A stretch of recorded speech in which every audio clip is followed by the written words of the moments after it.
پاکستان کو پہاڑوں میں مسلح دہشت گردوں کے خلاف آپریشن چاہیے، بلوچستان میں دہشت گردی اور صورتکاروں کے خلاف آپریشن چاہیے، خیبر پختونخوا اور افغان سرحدوں کے لیے جامع حکمت عملی چاہیے، بھارتی مداخلت، اسرائیل کی مداخلت کے ثبوت دنیا کے سامنے رکھنے قانونی آپریشن ہے، اسمگلنگ کے خلاف آپریشن چاہیے، ایرانی پٹرول اور پلاسٹک دانے کی غیر قانونی تجارت کے خلاف آپریشن چاہیے، یہ بھی دہشت گردی ہے، افغان ٹرانزٹ ٹریڈ کے غلط استعمال کے خلاف آپریشن چاہیے، جنہوں نے ڈی ٹی آر پہ ایکسپورٹ کیا اس کا آپریشن چاہیے، فاٹا پاٹا اور کشمیر کے نام پر جعلی ریتوں کے خلاف آپریشن چاہیے، قرآن پاک کے نام پر کاغذی فراڈ کے خلاف آپریشن چاہیے، یہ بھی دہشت گرد ہے، چوری شدہ تار خریدنے والی بٹیوں کے خلاف آپریشن چاہیے، پینٹ، کیمیکل، انڈر انوائسنگ، جعلی ادویات کے خلاف آپریشن چاہیے، ٹیکس چوری، منی لانڈرنگ، رشوت، سپیڈ منی کے خلاف آپریشن چاہیے۔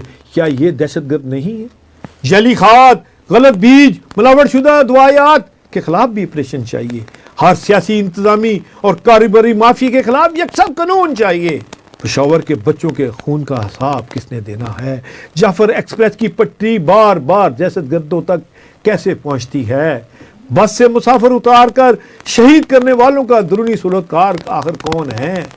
کلاشنکوف والا ریڈار پہ ہے، خزانہ لوٹنے والا ریڈار ریڈ کارپٹ پر کیوں ہے؟ گدوں نمازائی میں چمنیاں بند ہو گئی، پالیسی سازوں کے دفاتر روشن کیوں ہیں؟ قرآن کے نام پر کاغذ منگوا کر بازار میں بیچنے والا مذہبی خدمتگار ہے یا تقدس کا سوداگر ہے؟ یہ دہشت گرد نہیں تو اور کون ہے؟ ایرانی پٹرول، پلاسٹک دانہ، سرحدی چوکیاں، کسٹم اور سڑکیں عبور کر کے بازار تک کیسے پہنچتا ہے؟ چوری شدہ تار پگھلانے والی بٹھیاں صنعت یا قومی تنصیبات کی قبریں بن گئی ہیں، جعلی کھاد فروش کاروبار ہے یا قوم کی روٹی کا قاتل؟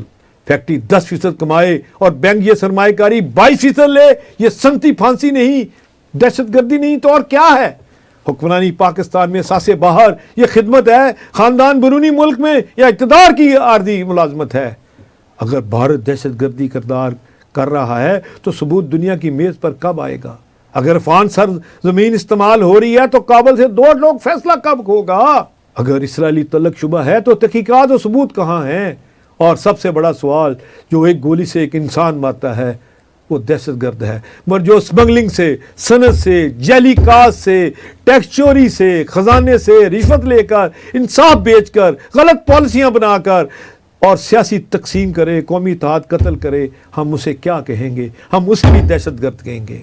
سانپوں کا جنگل ہے۔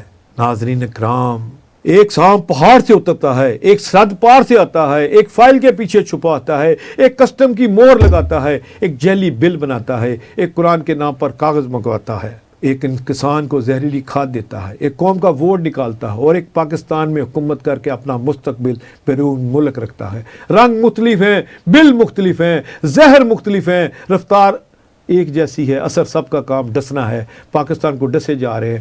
بندوق والا سانپ جسم مارتا ہے، معاشی سانپ روزگار مار دیتا ہے، رشوت کا سانپ انصاف مار دیتا ہے، سمگلنگ کا سانپ صنعت مار دیتا ہے، جعلی کھاد کا سانپ قوم کی روٹی مار دیتا ہے، پانی کا سانپ آنے والی نسلوں کو مارتا ہے، اور سیاسی ناانصافی کا سانپ قومی اتحاد کو ڈس لیتا ہے۔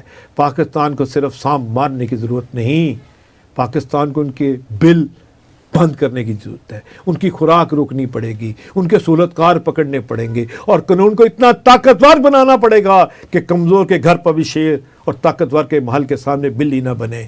سرخی، پاکستان سانپوں کا جنگل کیوں؟ دہشت گرد بندوق والا یا قوم کا بنا مستقبل ڈسنے والا؟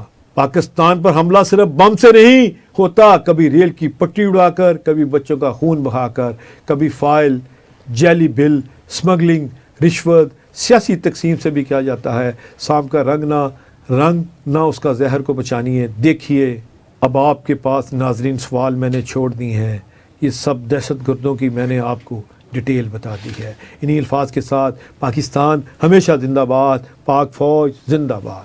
بہت شکریہ میاں صاحب۔ آج کے پروگرام سے ناظرین آپ کو سمجھ آ گئی ہوگی کہ دہشت گرد صرف وہ نہیں ہے جو گولی مارتا ہے، جو پھٹتا ہے، جو بارود سے لوگوں کو مارتا ہے، بلکہ وہ جج بھی دہشت گرد ہے جو کہ انصاف کا قتل کرتا ہے، وہ صنعت کار یا وہ کھاد پیدا کرنے بنانے والا شخص بھی دہشت گرد ہے، جو جعلی کھاد بناتا ہے، جو مہنگی کھاد بیچتا ہے، بلیک کر کے بیچتا ہے، اسٹاکیے، اس کے علاوہ جو سمگلرز ہیں، یہ بھی دہشت گردی کے اندر شامل ہیں۔ اور میاں صاحب نے یہ بات بالکل ٹھیک کی کہ دہشت گردوں کے خلاف تو آپریشن کرنا ہی پڑے گا اور کر ہی رہے ہیں، اور وہاں پر تو ہماری فورسز لگی ہوئی ہیں، لیکن یہ جو سمگلرز ہیں، یہ جو دہشت گرد ہیں، جو کہ کیا کہہ لیں کہ بندوق سے لوگوں کو نہیں مارتے لیکن ناانصافی سے مارتے ہیں، دھوکہ دہی سے مارتے ہیں، فراڈ سے مارتے ہیں، جعلی ادویات سے مارتے ہیں، ان کے خلاف بھی آپریشن کرنے کی سخت ضرورت ہے اور اس طرف بھی توجہ دینے کی ضرورت ہے۔ تو ناظرین، آپ کے لیے بھی ہم یہی سوال چھوڑ کے جا رہے ہیں کہ آخر دہشت گرد کون ہے؟ آپ بھی اس سوال کا جواب جو ہے وہ کمنٹ سیکشن میں ضرور دیجیے گا، کیونکہ آپ کی رائے بہت اہمیت کی حامل ہے۔